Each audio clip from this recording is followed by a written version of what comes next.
What's up, world?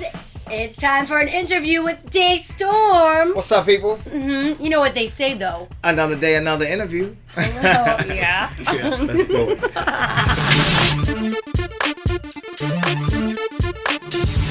Hello, everyone. Welcome to the Partners Project. I'm right now with DeStorm. I'm here.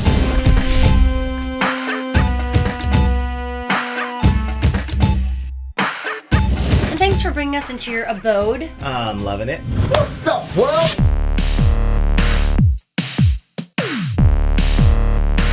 This is actually where Mystery Guitar Man lived. Yeah, he used to live here. I called him up one day and I said, you got to move out. I'm coming to LA. Yeah. So I came in, moved my stuff, and now I'm here. With all right in this room, this small room.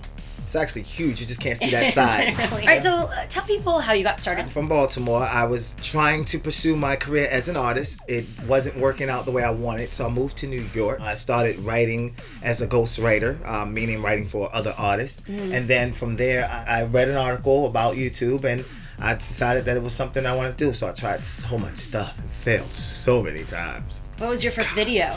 My first ever video on YouTube was actually a clone. I saw this cloning effect, and I studied YouTube, and I learned how to do it.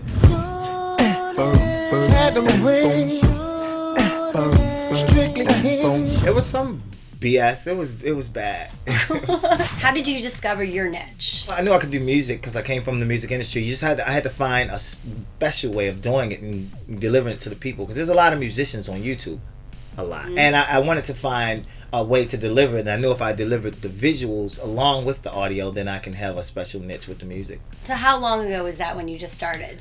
Well, when I partnered back in 2009, April of 2009, and then from there I was like, okay, I got to step the videos up now, because once your partner is like, well, at least back then it was like, oh my God, I got to do something crazy. So I was like, all right, I'm gonna just try this, and then it just sometimes just accidentally happened. I think I started challenges by accident. Someone had challenged me to do something, and I was like, okay, another day, another challenge. Check this out. What's up, world? What's up, world? What's up, world? Another day, another challenge. And then I did it, and then everybody was like, oh, well, I challenged you to do this. And I said, hey, this works. How did the What's Up world come up? The What's Up world was, I wanted to be universal, because you're playing to an audience of the world. You're not just speaking to people in this country. And I was like, okay. I was like, what's up, people? All my peoples around the country. And then people be complaining from like Bulgaria and Germany. And they're like, oh man, you didn't say what's up to me. And then the next day I was like, what's up, world? So then I could just get everybody in there. And then they was like, okay, now we work. And he said what's up to everyone. So it just became like my niche. So I say it on every video. And it's so cool to know that the world is listening. Yeah, it's so cool. You were also, though, into fitness. It's DeStorm, and I'd like to welcome y'all to Extreme Abs, Volume 1. I was. My before I was doing the music videos, I was doing fitness videos. Because at the time when I was in New York, I was a personal trainer. Okay. So I was a master trainer, and I was training a lot of clients. So I would tell my clients, they was like, well, we don't get enough within this hour, this, that, and the other. Can you show us some extra? So I would store it on my YouTube. So then more people, not just my clients, would watch. And I was like, hey, wait a minute. I think I have something here. So I started to make other videos. All right, so let's talk about those channels that you have. So DeStorm is my main channel. I do music videos on Mondays and Fridays. So I do challenges once a week. Well, I'm starting them back up. I stopped the challenges for a while because I got bored, and people, they wasn't challenging me enough. So I didn't want them to get bored. You need to challenge him. Exactly. You challenge me. I do the challenges once a week, and then once a week I would do just some crazy video, whatever I would think of. Just maybe a rap or a collaboration, or just something wild with a video game or something like that. And on the second channel, it's just random stuff. I just put like the vlogs. If I go somewhere like to Vegas, or if I go rock climbing or snowboarding, I'll put that up there, and then I'll put the fitness videos along with any other random thing that I do. What was the first video that you saw really blow up? Oh, maybe it was pants on the ground. Pants on the ground, pants on the ground. I don't understand why your pants on the ground, looking like a fool. I remember back in the Idol, they had the pants on the ground thing. I think Smosh had hit me up, and they was like, who's going to be the first YouTuber to do this? And I was like, I tweeted, I was like, I'm going to do it. I ran in the studio and I covered it, and it blew to 1 million, and then they stole my audio.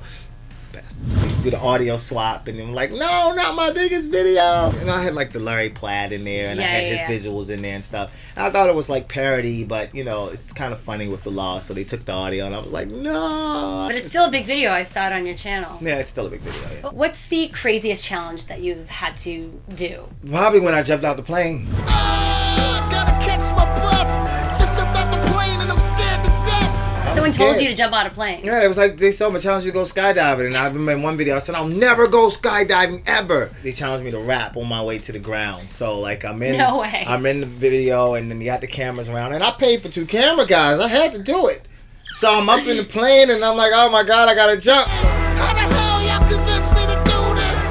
Pray to God that I make it through this. He's like, you know, don't look at the ground. How you expect me not to look at the ground? It's earth down there. I'm falling to the ground. He's like, look up, start rapping. I already fell 1,000 feet. He was like, get yourself together. So I looked up at him and I started rapping. It was a song. The song was already done. And I thought that maybe if I had in one earpiece, I can hear it. No way. You can't hear anything. All you hear is wind, right? Yeah. So it's like I had to memorize the lyrics in my head, and the guy has the camera on his head like, what are you going to do? So what? You jumped 100-something times, not me. What was the rap about? What did you remember it? It was like, I'm jumping out of a plane, a motherfucking plane. You think that I'm saying because I'm jumping out of a plane? When did you realize that this was really taking off, all of this as a career, not just as a random hobby?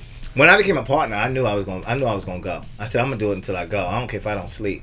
Well, I said if they gonna partner me, they done made a mistake. So when they partnered me, I said watch.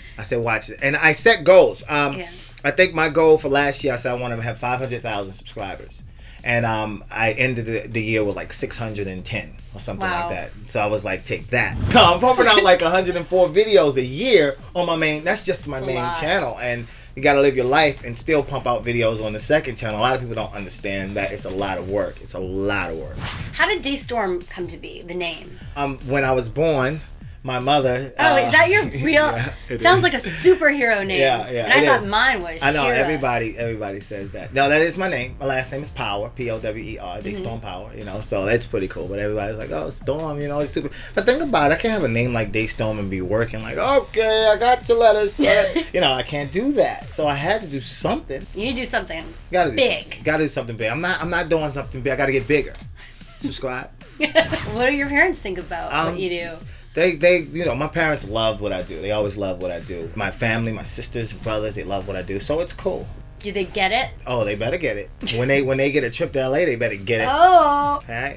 Let's talk about how you got with the hats. Like your whole thing with the opening, with the watches and the hats. And the fitteds and stuff. Yes. I gotta have a matching watch. As you see, I got the black, white, and orange going on. You gotta have the matching fitted with the watch, and your shirt has to coordinate with it. You're more into this than I am. So remember Mr. Rogers? He used to come in and sing that same damn song. It's a beautiful day in this neighborhood. You still know it today. And with the new sweater. It's a beautiful day in the neighborhood. A beautiful day for a neighbor. I know the song because he sang it every day with a new sweater, right? Yes. So I gotta change my shirt and change my hat. I'm Mr. Rogers. I'm on YouTube, Sesame Street for the grown and sexy, baby.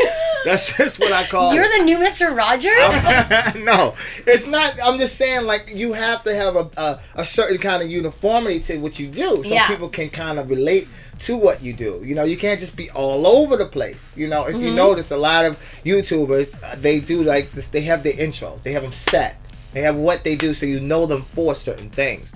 And I'm known for my clap and my watch. What's your favorite video that you've ever done? I did a video called Old School Video Games. You get outrun with my afterburner.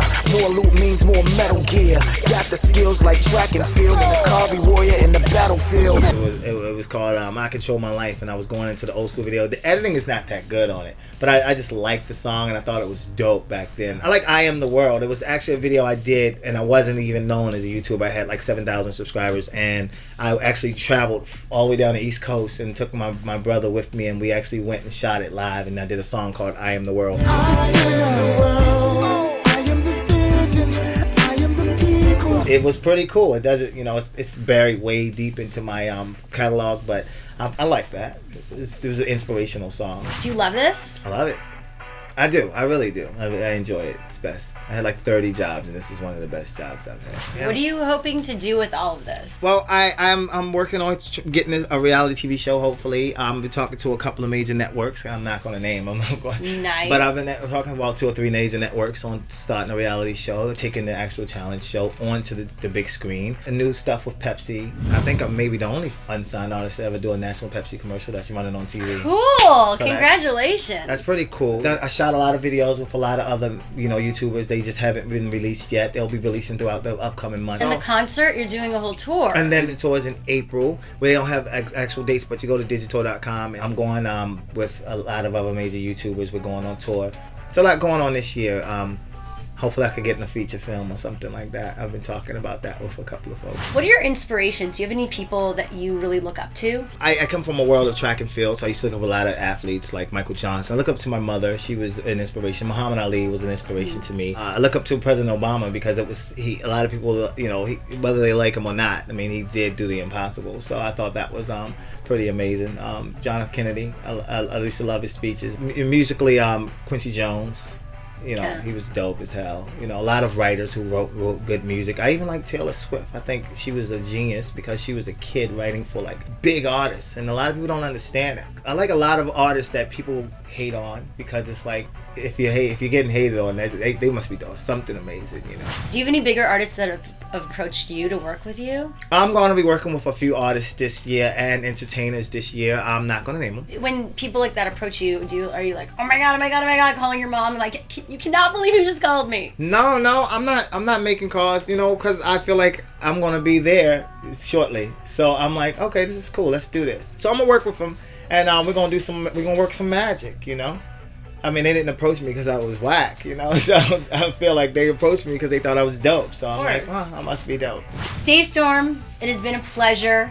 You're awesome. Your energy rocks. Does it really? Yes. It is hot, I've been trying it is hot in here. But it comes through on your videos and obviously being here in person. So awesome. Thank you for sharing your story. And thanks to all of you for watching. Stay tuned next week. We will be back with another Partners Project. They're dope. Deuces. Peace. Thank you so much to DeStorm for talking to us. You could subscribe to his channel right here. Subscribe to us right here. For outtakes from this episode, go right here. And stay tuned next week. We are talking to the Young Turks, the biggest news show on the internet. So ask all your questions for them in the comments below. Subscribe, and we will see you next week.